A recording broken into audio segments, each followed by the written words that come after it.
Huwag yan lamang ang pag-ukulan mo ng pansin. At hanggang wakas, pag-ibig ko'y sadyang wagas, ngayon at kailanman.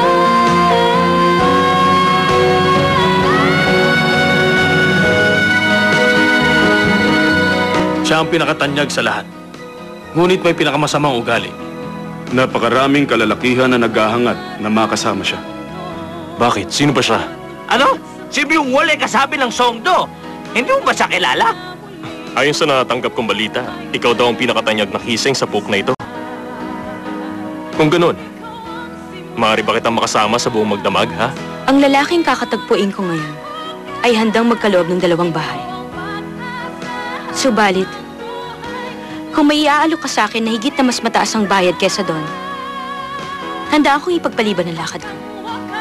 Pag-ibig ko'y sadyang wagas, ngayon